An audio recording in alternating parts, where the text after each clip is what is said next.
আসসালামু আলাইকুম। আমাদের ফেনীর বন্যা পরিস্থিতি চরম উদ্বেগজনক পর্যায়ে পৌঁছে গেছে। ফেনীর বেশ কয়েকটি উপজেলা এবং লক্ষ লক্ষ মানুষ বর্তমানে বন্যার পানিতে আটকা পড়েছে। অনেকেরই বাসা বাড়িতে ঘরের চুলায় ঘরের ভিতর এমনভাবে পানি ঢুকেছে যে তারা রান্না বান্না করে খাওয়ার মতো পরিস্থিতি নাই। অনেকে বাড়ি থেকে যে বের হবে ওই রাস্তাগুলো পর্যন্ত ডুবে গেছে। স্রোতের কারণে কেউ বাসা থেকে বের হতে পারছে না। এমতো অবস্থা ইমার্জেন্সি আমাদের সেনাবাহিনী, নৌবাহিনী বা আমাদের আইনশৃঙ্খলা বাহিনী, স্বেচ্ছাসেবী যত গোষ্ঠী আছে সবার সহযোগিতা অত্যন্ত জরুরি ভিত্তিতে প্রয়োজন। ফেনীতে ফুলগাজী পরশুরাম উপজেলার পরিস্থিতি খুবই ভয়াবহ এবং আমাদের দাগনভূঞাতে আমি আমার এই 32 বছর জীবনে যতটুকু ভয়াবহ বন্যা কখনোই দেখিনি, তার চেয়ে 93, 2001, 2004 বন্যার থেকেও ভয়াবহ আকার ধারণ করছে।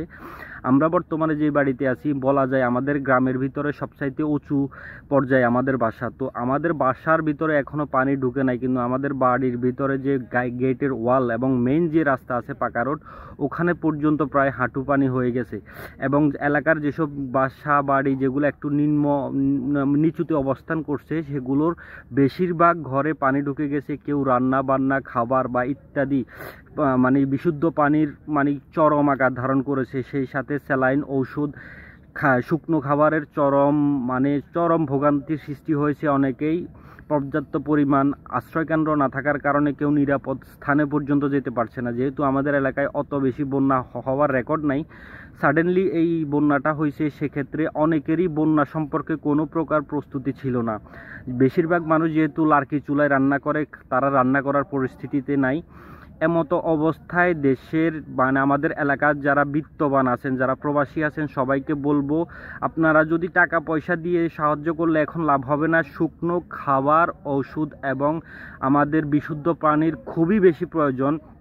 যদি পারা যায়, কেউ যদি এরকম সহৃদয়বান ব্যক্তি থাকেন, আর্থিকভাবে সচ্ছল ব্যক্তি থাকেন, তাহলে ইমার্জেন্সি বোর্ড যেগুলো আছে আপনার এই যে শহর থেকে কিনে ইমার্জেন্সি লাইফ বোর্ড যেগুলো আছে এগুলোর কিছু ব্যবস্থা করুন। এলাকার ছেলে পেলে যারা আছেন বা এলাকার তরুণ সমাজ যাদেরকে আছেন তাদেরকে অনুরোধ করব আপনারা যে যেখানে পারেন কলা গাছের ভেলা তৈরি করুন, যাতে নিরাপত্তার খাতিরে যদি অতি গুরুত্বপূর্ণ মুহূর্তে যাতে এটাকে সিকিউরিটি পারপাসে কাজে লাগানো যায়, যত বেশি সম্ভব এগুলো ব্যবহার করুন। আর আশেপাশে আত্মীয় স্বজন যারা আছেন, যারা একটু উঁচুতে অবস্থান করছেন, যাদের বাসায় থাকার মতো জায়গা আছে, অ্যাটলিস্ট কয়েকটা দিনের জন্য তাদেরকে থাকার ব্যবস্থা করে দিবেন।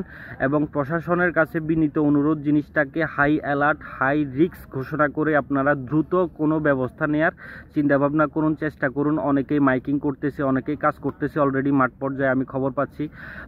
এলাকার কোনো ধরনের বিদ্যুৎ নাই, আজকে সকাল থেকে বিদ্যুৎ নাই, চরম বৃষ্টি হচ্ছে, সাথে বজ্রপাত এবং কি পানি আস্তে আস্তে বৃদ্ধি পাচ্ছে। এমতো পরিস্থিতিতে সবার সহযোগিতা কামনা করতেছি।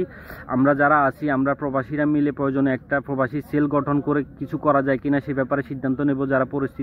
যারা প্রবাসী আছেন অনেকের সাথে যোগাযোগ করার চেষ্টা করতেছি। তো যারা যেখানে আছেন ফেনীর এই পরিস্থিতিটাকে আপনারা একটু হাইলাইট করার চেষ্টা করুন। যেহেতু বিদ্যুৎ নাই, অনেকের মোবাইলে চার্জ নাই, এই জিনিসগুলো কিন্তু ফুটে আসতেছে না। আমার বাড়িতে যোগাযোগ করে আমি যতটুকু বুঝতেছি, এলাকার মানুষ মোটামুটি বেশিরভাগ মানুষ আতঙ্কগ্রস্ত হয়ে পড়েছে। যেহেতু বের হওয়ার মতো কোনো জায়গা নাই, গাড়ি ঘোড়া ঢোকার মতো অবস্থা নাই। এমন পরিস্থিতি নিকট অতীতে বা আমার যারা সিনিয়র আছেন, আমাদের মুরব্বীরা পর্যন্ত বলতেছেন এরকম পরিস্থিতি দেখেন নাই। তো সবার কাছে অনুরোধ রইল, যদি পারেন জিনিসটা একটু শেয়ার করে দিবেন যাতে সবাই জানতে পারে এবং সবাই যে যার মতো করে খবর নিন এবং এই পরিস্থিতিগুলো ঊর্ধ্বতন কর্মকর্তা, পরিস্থিতি যারা নিয়ন্ত্রণ করতে পারে তাদের কাছে খবর দিন। ফেনীর অবস্থা খুবই খারাপ। ফেনীর বিশেষ করে আমি আবার রিপিট করছি, ফেনীর ফুলগাজী পরশুরামের অবস্থা বেশি খারাপ। এছাড়া সোনাগাজী, ফেনীর সদরে পর্যন্ত অবস্থা খারাপ। দাগনভূঞার অধিকাংশ অঞ্চল তলিয়ে গেছে।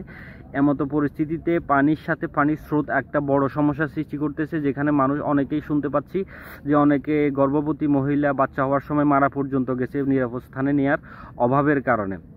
তো এরকম সিকিউরিটি পারপাসের মধ্যে যদি আমরা ইমিডিয়েট ব্যবস্থা করা না যায়, আজকের রাত খুবই ক্রিটিক্যাল। যদি পানি বৃদ্ধি পেতে থাকে অনেকেই কোথাও বেরও হতে পারবে না, অনেকে খাবারের অভাবে বা পানিবন্দী হয়ে মারা যাবে। বাচ্চারা হয়তো দেখা গেছে পানিতে ডুবে মারা যেতে পারে। এরকম অপ্রীতিকর অনেক পরিস্থিতি সৃষ্টি হতে পারে। তাই সবাইকে বলবো, স্ব অবস্থান থেকে কেউ অর্থ দিয়ে, কেউ খাবার দিয়ে, কেউ যোগাযোগের মাধ্যমে, কেউ যে যার অবস্থানে যতটুকু সম্ভব। যুব সমাজের এখন সবচাইতে বড় একটা উল্লেখযোগ্য ভূমিকা পালন করার মতো আছে বলে আমি মনে করি। তারা এখন উদ্যোগী হয়ে, যারা সাঁতার জানে, যারা মানে ভেসে থাকার মতো ব্যবস্থা করতে পারবে, নিরাপদ স্থানে বৃদ্ধ শিশুদেরকে পৌঁছে দিতে পারবে, তাদেরকে উদ্যোমী হওয়ার আহ্বান রইল।